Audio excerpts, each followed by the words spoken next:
Sharma, senior consultant and head of department of neurology, metro hospital Faridabad. Friends, neurological diseases की श्रृंखला में आज मैं आपको जानकारी दूंगी एपिलेप्सी के बारे में। एपिलेप्सी यानी मिर्गी के दौरों की बीमारी। एपिलेप्सी क्यों होती है, क्या होती है, क्या इलाज संभव है, क्या इसके बारे में भ्रांतियां हैं, इन सब चीज़ों के बारे में आज हम बात करेंगे। तो सबसे पहले बात करते हैं कि एपिलेप्सी क्या होती है। फ्रेंड्स, हमारा ब्रेन जो है वो एक इलेक्ट्रिक सर्किट की तरह होता है।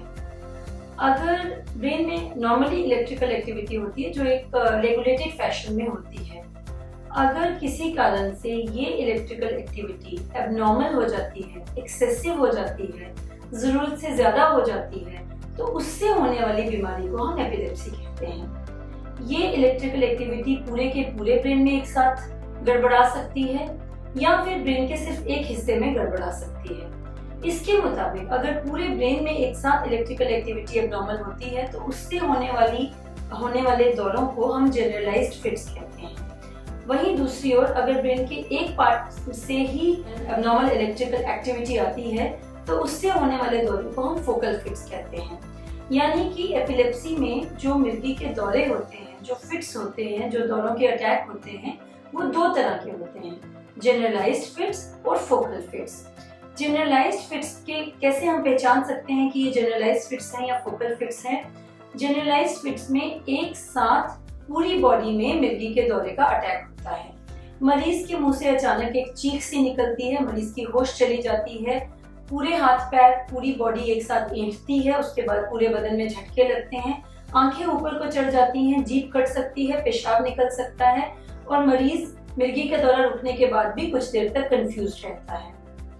फोकल फिट्स में दूसरी ओर ब्रेन के जिस पार्ट में एबनॉर्मल एक्टिविटी हुई है वो पार्ट बॉडी के जिस हिस्से को कंट्रोल करता है, सिर्फ उस हिस्से पे इस मिर्गी के दौरे का असर दिखता है। यानी मरीज को होश में रहते हुए एक बाजू में झटके लग सकते हैं जो उसके कंट्रोल के बाहर हैं, या एक पैर में झटके लग सकते हैं, या चेहरे के एक तरफ ट्विचेस हो सकती हैं, या फिर कई बारी आंशिक रूप से होश गड़बड़ा सकती है। यानी मरीज पूरी तरह होशो हवास में नहीं होता, थोड़ी गफलत में चला जाता है। कई बार बच्चों में एक तरह की जनरलाइज फिट्स होते हैं जिसे हम एब्सेंट सीजर्स कहते हैं, जिसमें कि बच्चा कुछ देर के लिए लॉस्ट हो जाता है। वो टिकटिकी लगा के बस आंखों को ब्लिंक करता हुआ एक तरफ देखता है और सिर्फ 5-10 सेकेंड ऐसा होता है, 10 सेकेंड 12 सेकेंड तक, और उसके बाद बच्चा फिर से नॉर्मल हो जाता है। इस तरह से कई एपिलेप्सी के मिर्गी के दौरे के स्वरूप हो सकते हैं। मिर्गी के दौरे, इसके बाद बात करते हैं कि क्यों होते हैं, क्या कॉजेस क्या होते हैं मिर्गी के दौरे के। तो कई कारण, ये एक हेट्रोजीनस एपिलेप्सी एक हेट्रोजीनस डिजीज है जो कई कारणों से हो सकती है।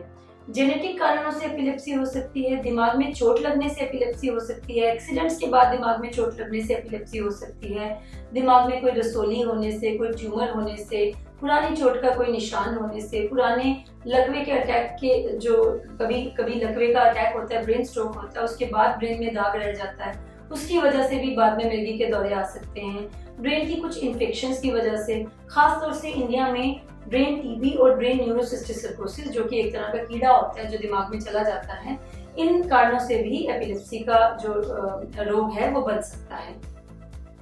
अब आगे बात करते हैं इसकी ट्रीटमेंट की। फ्रेंड्स, ये मैं gladly I want to tell you, बड़े हर्ष के साथ मैं आपको ये बताना चाहूंगी कि आज मिर्गी के दौरों की बहुत अच्छी ट्रीटमेंट्स मेडिकल साइंस के पास उपलब्ध हैं।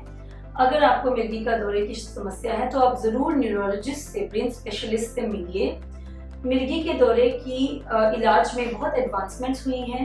We have safe and effective treatments for epilepsy. 70% up to 70% cases में सिर्फ दवाई के जरिए सेटिस्फैक्टरीली मिर्गी के दौरों का एपिलेप्सी का इलाज हो सकता है। बाकी 30% केसेस में कुछ एडवांस ट्रीटमेंट्स की जरूरत पड़ती है, जैसे कि vagal nerve stimulation, epilepsy surgery, ketogenic diet या दवाइयों के मिश्रण से ट्रीटमेंट। ये सारी फैसिलिटीज भी इंडिया में उपलब्ध हैं और आज की डेट में मैं नहीं समझती कि कोई भी ऐसा कारण है कि हम मिर्गी के दौरों पे या एपिलेप्सी की बीमारी पे विजय ना पा सकें। इसके बाद फ्रेंड्स, मैं बात करना चाहूंगी कुछ भ्रांतियों की जो समाज में इस बीमारी को लेके प्रचलित है और जिन मिथ्स को बस्ट करना बड़ा जरूरी है। तो उसमें एक चीज है कि कई लोगों में अज्ञानता के कारण या अनपढ़ता के कारण या ऐसा सोशल स्ट्रक्चर होने के कारण कई लोग ये मानते हैं कि एपिलेप्सी जो है वो मेडिकल बीमारी ना होके कोई भूत प्रेत, जादू टोना या पिशाच वगैरह के ऐसे कोई असर से होती है। तो फ्रेंड्स, बी क्लियर कि ऐसा कुछ भी नहीं है, ऐसा बिल्कुल भी नहीं है। मिर्गी के दौरों की बीमारी वैसी ही एक बीमारी है जैसे शुगर की बीमारी, जैसे high blood pressure, diabetes, heart disease, जैसे कोई भी बीमारी होती है। ये एक शारीरिक बीमारी है और इसका इलाज संभव है। दूसरी भ्रांति जो एपिलेप्सी को लेके लोगों को रहती है वो है विमेन विद एपिलेप्सी। तो बड़ा डिस्क्रिमिनेशन, बड़ा भेदभाव उन लड़कियों के साथ किया जाता है जिनको ये बीमारी होती है। उनकी शादी में दिक्कत आती है, लोग ये सोचते हैं कि कल को ये लड़की प्रेग्नेंट हो पाएगी कि नहीं, इसके बच्चे होंगे कि नहीं, इसकी शादीशुदा जिंदगी प्रॉपर नॉर्मल हो पाएगी कि नहीं। So friends, I want to tell you that most of the cases में, अप टू 90% केसेस में डॉक्टर की सलाह के साथ, न्यूरोलॉजिस्ट की प्रॉपर ट्रीटमेंट गाइडेंस फॉलो करते हुए महिलाएं, सामान्य एपिलेप्सी से ग्रसित महिलाएं सामान्य शादीशुदा जीवन जी सकती हैं, प्रेग्नेंट हो सकती हैं, सामान्य शिशु को जन्म दे सकती हैं, स्तनपान भी करा सकती हैं और नॉर्मल लाइफ जी सकती हैं। इसी तरह से सिर्फ महिलाएं ही नहीं बल्कि एपिलेप्सी से ग्रसित जितने भी लोग हैं वो अगर आमतौर पे बहुत डिफिकल्ट टू ट्रीट एपिलेप्सी को अगर हम छोड़ दें तो आमतौर पे 90% केसेस में एपिलेप्सी से ग्रसित जो लोग हैं वो कुछ थोड़े डिसिप्लिन के साथ अपने डॉक्टर की सलाह का पालन करते हुए अपनी लाइफ को अच्छी तरह से जी सकते हैं और मोस्ट ऑफ ऐसी चीजें कर सकते हैं जो कि एक नॉर्मल इंसान कर सकता है।